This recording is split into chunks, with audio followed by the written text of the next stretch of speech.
علیکم۔ آج کی یہ اسپیشل ویڈیو ماہ رمضان پر ہے۔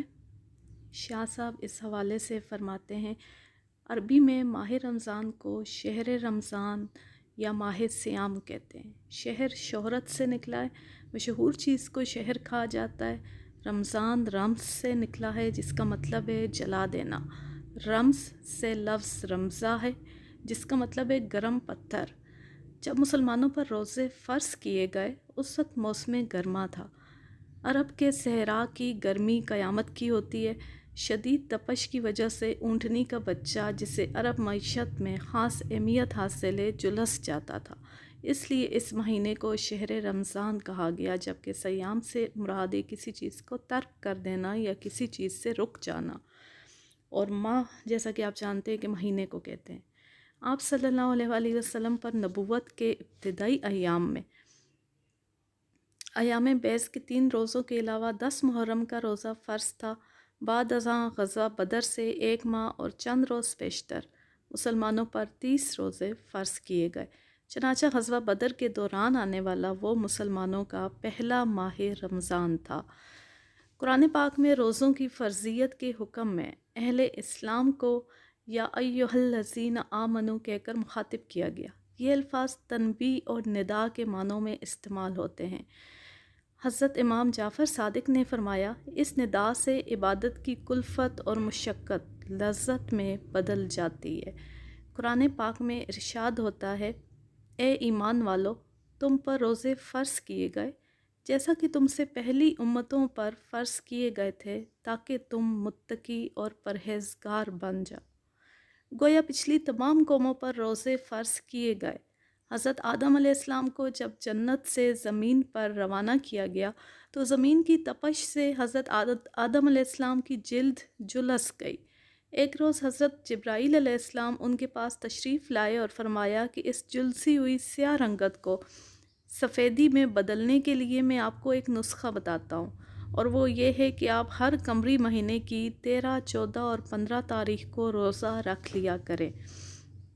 حضرت آدم علیہ السلام نے حضرت جبرائیل علیہ السلام کے تجویز کردہ نسخے کے مطابق جب 13 تاریخ کو روزہ رکھا تو ان کی جلد کی 1/3 سیاہی دور ہو گئی۔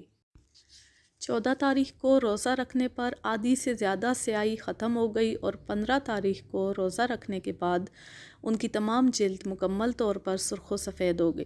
اسی نسبت سے ان تاریخوں کے روزوں کو ایام بیض کے روزے بھی کہا جاتا ہے۔ حضرت آدم علیہ السلام کے بعد دیگر تمام انبیاء کرام اور ان کی امتوں پر روزے فرض ہوتے رہے۔ ایک روز حضرت علی رضی اللہ تعالیٰ عنہ آقا صلی اللہ علیہ وآلہ وسلم کی خدمت میں حاضر ہوئے اور اسلام عرض کیا۔ آپ صلی اللہ علیہ وآلہ وسلم نے اسلام کا جواب دے کر فرمایا، علی، تمہیں جبرائیل علیہ السلام اسلام کہتے ہیں۔ پھر جب آپ صلی اللہ علیہ وآلہ وسلم نے فرمایا، میرے قریب آؤ، جبرائیل علیہ السلام تمہیں کچھ کہنا چاہتے ہیں۔ حضرت علی رضی اللہ تعالیٰ عنہ قریب ہوئے تو آپ صلی اللہ علیہ وآلہ وسلم نے فرمایا، جبرائیل فرماتے ہیں کہ میں تمہیں 3 روزوں کے بارے میں بتاتا ہوں جن میں سے پہلے روزے کا ثواب 10,000 سال کے روزوں کے برابر ہے، دوسرے روزے کا ثواب 30,000 سال کے روزوں کے برابر ہے، اور تیسرے روزے کا ثواب 1,00,000 سال کے روزوں کے برابر ہے۔ حضرت علی رضی اللہ تعالیٰ عنہ نے دریافت کیا کہ وہ 3 روزے کون سے ہیں؟ آپ صلی اللہ علیہ وآلہ وسلم نے فرمایا، یہ روزے ہر قمری مہینے کی 13، 14 اور 15 تاریخ کے ہیں۔ نبوت کے ابتدائی ایام میں فرض ہونے والے یہ 3 روزے ماہ رمضان کے روزوں کی فرضیت کے بعد نفلی روزوں میں تبدیل ہو گئے۔ اسی طرح 10 محرم کے روزے کے حوالے سے جب مسلمانوں نے عرض کیا کہ یا رسول اللہ صلی اللہ علیہ وآلہ وسلم، یہودی بھی 10 محرم کا روزہ رکھتے ہیں، تو آپ صلی اللہ علیہ وآلہ وسلم نے فرمایا، تم 9 محرم کا روزہ ساتھ ملا لیا کرو تاکہ یہودیوں سے مشابہت نہ ہو۔ مسلمانوں کی طرح عیسائیوں پر بھی ماہ رمضان کے روزے فرض کیے گئے تھے، لیکن گرمی کی شدت سے گھبرا کر حضرت عیسیٰ علیہ السلام کے بعد ان کے پیروکاروں نے جہاں اور معاملات میں سہولت ڈھونڈی وہاں روزوں میں بھی آسانی تلاش کی۔ عیسائیوں کے علماء اور مذہبی اکابرین نے اس بات پر اجتہاد کیا کہ چونکہ گرمی کے روزے رکھنے سے صحت اور کام کاج میں حرج ہوتا ہے، لہٰذا روزے تو رکھے جائیں لہٰذا روزے تو رکھے جائیں لیکن وقت موسم گرما کی بجائے موسم بہار کر دیا جائے۔ یوں روزوں کو سن عیسوی کے ساتھ منسلک کر دیا گیا۔ اس سہولت کے پیش نظر روزے 30 سے بڑھا کر 40 کر دیے گئے۔ پھر ایک عیسائی بادشاہ نے اپنے کسی کام کے لیے منت مانی کہ کام ہو جانے کی صورت میں 7 روزے زائد رکھوں گا۔ یوں روزے 40 کے بجائے 47 ہو گئے۔ بعد ازاں ایک اور بادشاہ نے اپنے کام کے لیے مزید 3 روزوں کی منت مانی، جس کی وجہ سے روزے 47 سے بڑھ کر 50 ہو گئے۔ اسی لیے مسلمانوں کو یاد دلایا گیا ہے کہ پہلی امتوں کی طرح تم پر روزے فرض کیے گئے۔ ماہ رمضان کی اول تا آخری شب سوم رب تعالیٰ آخری شب سوم رب تعالیٰ اپنی مخلوق سے فرماتا ہے: نمبر 1، ہے کوئی بخشش کا طلبگار کہ میں اسے معاف کر دوں؟ نمبر 2، ہے کوئی تم میں سے میری رحمت کا طلبگار کہ میں اس پر اپنی رحمت کروں؟ نمبر 3، ہے کوئی تم میں سے جو نادار کو قرض دے تاکہ اس کا پورا بدلہ اور اجر دیا جائے؟ رب تعالیٰ یکم سے آخری روزے تک اپنی رحمت کے صدقے روزہ دار کے تمام گناہ ماں سوائے شرک کے معاف کر دیتا ہے۔ اس مبارک مہینے میں روزہ افطار کرانے کی فضیلت بھی بے پناہ بیان کی گئی ہے۔ ایک شخص سارا دن بھوکا پیاسا رہ کر نفس پر جبر کی مشقت برداشت کرتا ہے اور شام کو ایک شخص اس کو روزہ افطار کروا کے اس کے روزے کے برابر ثواب سمیٹ لیتا ہے۔ یہ سخاوت کا مہینہ ہے۔ آپ صلی اللہ علیہ وآلہ وسلم کی سخاوت اس ماہ مبارک میں تمام حدود پار کر جاتی تھی۔ اس مہینے میں مساکین کی ضروریات پوری کرنا، روزہ داروں کی روزہ کشائی کروانا، مقروض لوگوں کو قرض سے رہائی دلانا اور غلام یا قیدی کو آزاد کرانا، ان سب کا بہت زیادہ اجر ہے۔ آپ صلی اللہ علیہ وآلہ وسلم کا فرمان مبارک ہے کہ اس مہینے میں اللہ تعالیٰ اپنی رحمت کے صدقے لوگوں کے گناہ معاف فرما دیتا ہے اور انہیں جہنم سے رہائی عطا فرماتا ہے، ماں سوائے مدرجہ ذیل 4 اقسام کے لوگوں کے۔ نمبر 1، عادی شراب خور۔ نمبر 2، قطع رحمی کرنے والا شخص۔ نمبر 3، مسلمانوں سے قطع تعلق کرنے والا شخص۔ نمبر 4، وہ شخص جو دل میں کینہ اور بغض رکھے۔ یہ بات یاد رکھنے کی ہے کہ جس شخص نے دل کو کینہ اور بغض سے پاک نہیں کیا وہ کبھی روحانیت کے کسی مقام پر نہیں پہنچ پائے گا۔ ہمیں اپنے دل کو اس چیز سے پاک رکھنا ہے، ورنہ اللہ کی راہ پر ہم نہیں چل پائیں گے۔ یہ وہ بنیادی شرط ہے جس پر فقراء بہت زیادہ زور دیتے ہیں۔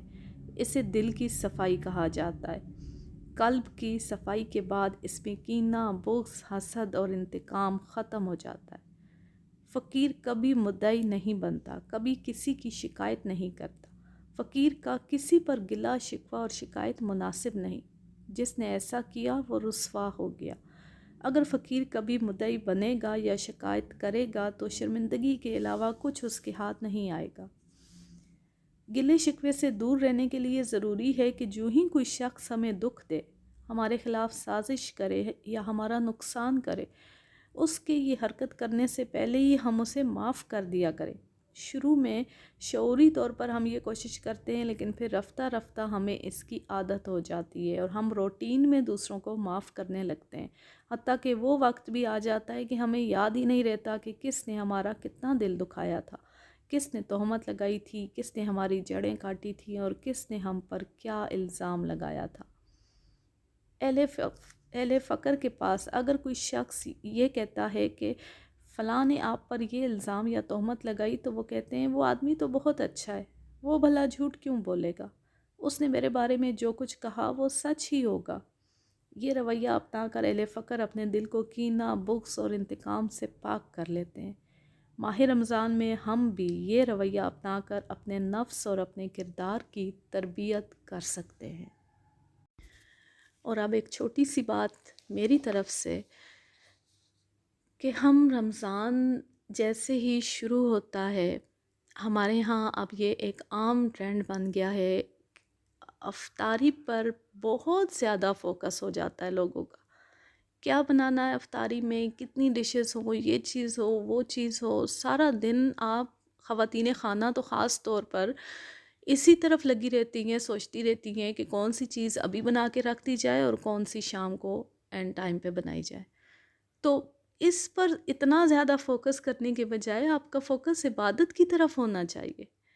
روزے کی جو اصل روح ہے وہ عبادت ہے، وہ تقوی حاصل کرنا ہے، نہ کہ سارا دھیان آپ کھانے پینے کی طرف لگائے رکھیں اور پورا دن اس سے تو ایسا فیل ہوتا ہے کہ جیسے آپ نے روزہ رکھا ہی اس لیے تھا کہ افطار میں آپ کو مزے مزے کے کھانے کو ملے.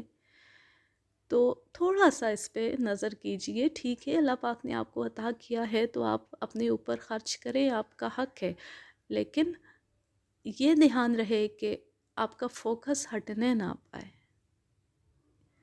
اور اس سے پھر جسم کو بھی وہ فائدے حاصل ہوں گے جو کہ روزہ رکھنے سے حاصل ہونے چاہیے جسم کو.